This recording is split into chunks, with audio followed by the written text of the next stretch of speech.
Hey everyone, it's Allegra Davis Hanna, and I'm just going to walk you through start to finish, top to bottom, getting everything ready and making a submission to the grade transmittal submission form. So if you're starting from scratch and you want to watch me do this whole thing together, this video might be a little bit longer than the others, but hopefully it's very helpful to you. So the first thing I'm going to do is, of course, access the form. My department chair will have sent me a link to this form, and I'm going to copy and paste that link into a browser. If you get an error message, a message that says you can't access the form, or you get a little login screen, that just means you need to log in using your TCC credentials, so your Outlook email address and password, log into your browser, and then paste that link again, and it will open the form. If you need step-by-step on that, there is another quick video, but hopefully logging in allows you to access the form quickly and easily. So I want to definitely read the instructions. Um, I'm teaching 3 classes this semester, which means I would need to submit to this form 3 times, once per section. The purpose of this form is to provide documentation so that if students have issues, complaints, concerns about their grades, department chairs, deans, and any administrative assistants or administrators have access to the information they need to answer that student's questions.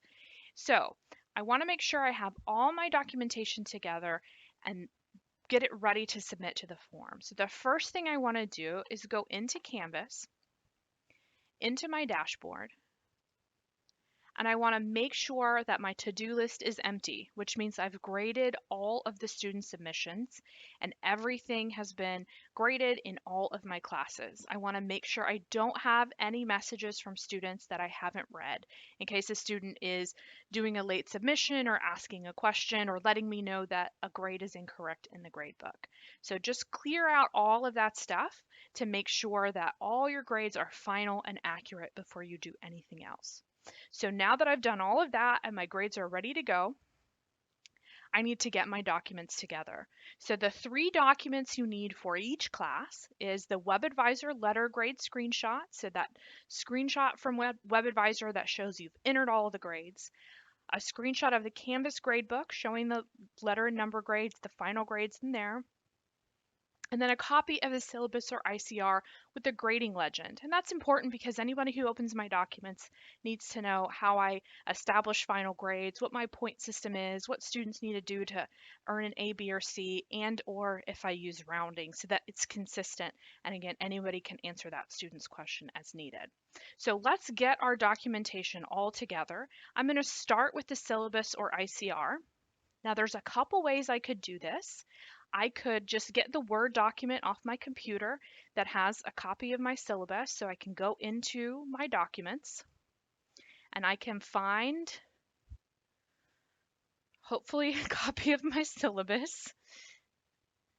Maybe it's somewhere, oh, right here. So I can upload this document to the form, or I can go into my Canvas course, go into the syllabus there, scroll down to the grade information, and I can just take a screenshot of this. Either is fine for the purposes of submitting to the grade transmittal form because what they really need to know is how grades are determined in my class. So I use a 100 points system. I have weighted groups. It's pretty standard, although I do round up my grades from 9. So an 89 or above is an A. So that's information that somebody might need to know. So what I'm going to do is open either Snip and Sketch or Snagit on my computer. Those are both apps that allow me to pretty easily take a screenshot. Okay, so I'm going to open Snip and Sketch. Now I've used that before, so I'm just going to hit New to make a new snip, and it kind of grays out the screen, and it's going to allow me to select what do I want a screenshot of. In this case, I just need grading information. So that is the screenshot that I've just taken. So I'm going to move this to the side for just a second. I want to go back to the form because the form tells me what naming convention I need to use when I save this screenshot. And that makes these documents easier to find. Of course, we have thousands of classes and thousands of documents, and we need to be able to find exactly what we're looking for. So I'm going to use this save icon right here. It kind of looks like an old-fashioned disk. I'm going to click that save icon, and I'm going to name this file exactly what I'm supposed to name it here. So I'm going to use last name, first initial, syllabus, and then whatever course this is, and I'm going to save it. Now, where you save it to is also important because you need to be able to find it when you're submitting all this stuff to the form. So what I did is on my desktop, I just clicked on desktop here, I right-clicked, I went to new, and I created a new folder called Fall 2021 Grade Documents. And that's where I'm going to save all of these files so that when I'm uploading to the form, I know exactly where everything is. So I'm going to hit save. And that snip got saved into that folder. So I've got the syllabus piece taken care of. The next thing I need to do is get a screenshot of my Canvas gradebook. So let me go back in here, and just as a reminder, these aren't real students, these are my colleagues who agreed to be demo students for these videos. So I'm going to hit grades,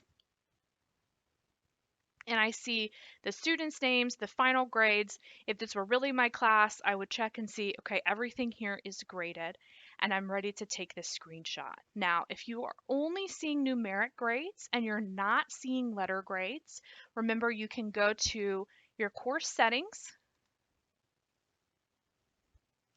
and if you enable course grading schemes, that will show letter grades next to those final number grades. And you can always change the grading scheme you use. If you have rounding or if you have another system that you use, you can select a different grading scheme. And this is the one that matches my syllabus. 89 to 100 is an A. So I want to use that grading standard. I'm going to hit done. Now, there is another video that goes more in depth in the grading scheme, so if you have questions about that, I would tell you to check out the letter grades in Canvas video to get more detail. So I changed my grading scheme. I don't want to forget to click Update Course Details. Let's go back to the gradebook. And I've got letter grades, I've got number grades. I round up from nines, so the 69 is actually C, so that's all accurate. I've made sure it's accurate. I'm ready to take my Canvas screenshot. So again, I'm going to open Snip and Sketch. If you need to find it on your computer, you just click the little window icon in the bottom left, and you can scroll through the applications on your computer. I go down to S. Both Snagit and Snip and Sketch are there. I'm not going to show you Snagit because again, I'm using it to make this video. So I'm going to open Snip and Sketch. The snip I took previously is there, so I'm going to click New. It grays out my screen. I select all the information I want. And there is my screenshot. So again, I'm going to go back to the forms. Let me move this out of the way just a second. And when I took this screenshot, I kept the name of the course visible in the screenshot, and that's going to help me when I'm numbering it so I don't forget what the course number is. So I'm going to hit Save As. I'm back in my Fall 2021 Grade Documents folder because that's where I want to save all of this information to. So I'm going to follow the naming conventions here. This is Canvas grades.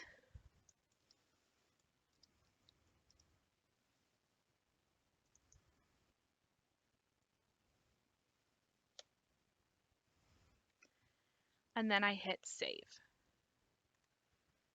So that has saved this screenshot from Camo. So the only thing left to get in terms of screenshots is my WebAdvisor grades. So I'm going to open WebAdvisor. I'm going to click on the faculty tab. I'm going to choose my course. So I'm going to go in to WebAdvisor.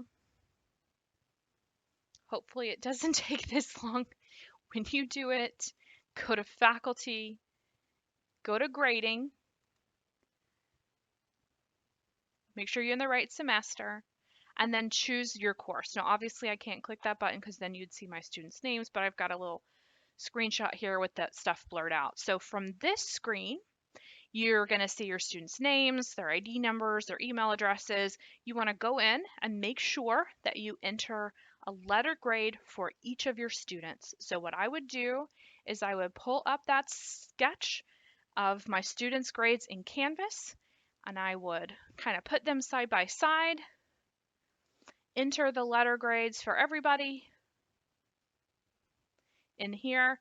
And then for my dual credit students, I'm going to need to enter the numeric grades. Those are the only students for whom those boxes for number grades are going to show up. So for these students, I would enter that information. And then once I'm ready to, I'm going to take a screenshot of my WebAdvisor gradebook. So I'm going to open Snip and Sketch one more time. I'm going to click on New again. I'm going to take a screenshot of this whole big screen. Now, if you can't fit everybody onto the screen, you can change the view settings to make things smaller, or you can take two screenshots. So you can take a screenshot of the top half and then take a screenshot of the bottom half, because when you submit to the form, you can submit two files per submission. So for instance, I can submit two WebAdvisor gradebooks and two Canvas gradebooks for each course if I need to. But luckily, all of my students fit on this screen. I think there's 26 or 27 students in this class, so they easily fit on this screen. So I only needed to take one screenshot. So I go back to Snip and Sketch, and of course I need to make sure that I've titled this file correctly. So I'm going to go back to my form, and I'm going to hit save, and I'm going to type this in.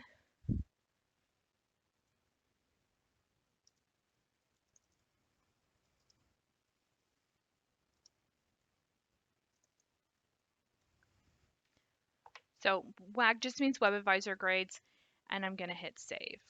One thing to keep in mind when we're talking about WebAdvisor grades is that you can't forget to hit that submit button. So check and make sure all the boxes are full. Every student has a letter grade. All the boxes for number grades have number grades entered, and you've hit submit. And then once you have, then you're ready to submit everything to the form. So I've got all my documents together. I've taken all of my screenshots. I've saved them somewhere on my computer that I can find them, and I'm ready to submit to the form. So the questions are pretty straightforward. I'm going to enter this information: first name, last name, colleague ID, type in your email address,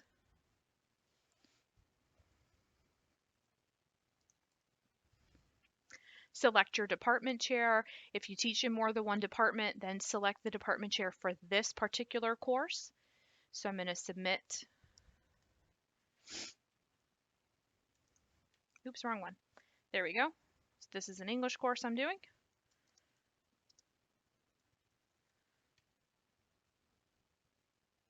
This information typed in here makes the documents easier to find if anybody needs to look for them. So question 7, I have entered my grades. I checked everything. My gradebook in Canvas is accurate. And then here it's going to allow me to upload that screenshot I took of the Canvas gradebook. So I'm going to hit upload file. And remember, I saved everything in a folder on my desktop called Fall 2021 Grade Documents. So that's going to make everything easier to find. So I can click on the Canvas screenshot and upload that. If you accidentally upload the wrong file, you picked the one from the wrong class, or you picked the WebAdvisor grades, or you just pick something random, you can always delete an attachment. Just click that trash can and you can upload the correct file. And again, it will allow you to upload 2 files here. So if you needed to take 2 screenshots to get every student for your Canvas gradebook, you can upload 2 documents there. The next question is about verifying that you entered everything into WebAdvisor, and then asks you to upload your WebAdvisor grade screenshot. Again, make sure that you've hit submit in WebAdvisor. So I'm going to hit upload file. I'm going to go back. It's going to automatically remember I want to be in this folder, my grades, my fall 2021 grades. I need to find my WebAdvisor grades submission, so I can hit open. It's going to upload that file pretty quickly. It asked me to confirm that I entered attendance. You don't need to upload the attendance document, but you do need to make sure that you've entered attendance for all of your students. That information can be very important for audits and for students' financial aids. So do be sure that you've entered attendance information for all of your students. And then last thing you have to do is upload that syllabus or ICR or the screenshot from your syllabus or ICR that shows your grade scale or grade legend. So I'm going to hit upload file one more time. I need to find my syllabus screenshot, hit open, and it's going to upload that. So I've got all of my documents uploaded. I've answered all of the questions. I've double checked my section numbers are complete, and then I'm going to hit submit. So I did that for one class. If I'm teaching more than one class, then I can easily hit submit another response, and then I can start over for my second section. Again, you need all 3 documents for the next class. And you want to put all your documents together, get all your screenshots ready, save them with the correct file names, and then you can upload them to this form. I know that this is a new process and it's going to take some time to get used to. It's a little bit more work maybe to attach things to the file than it was to email, but it makes them a lot easier to manage, a lot easier to find. And once you get used to this process, hopefully it's not very time consuming and you can get through it really quickly. I hope this video helped you with the screenshots and saving and uploading it to the form. And I hope that you enjoy this process once you get used to it. And if you have questions or need anything, definitely check with your department chair. All right, thank you everyone.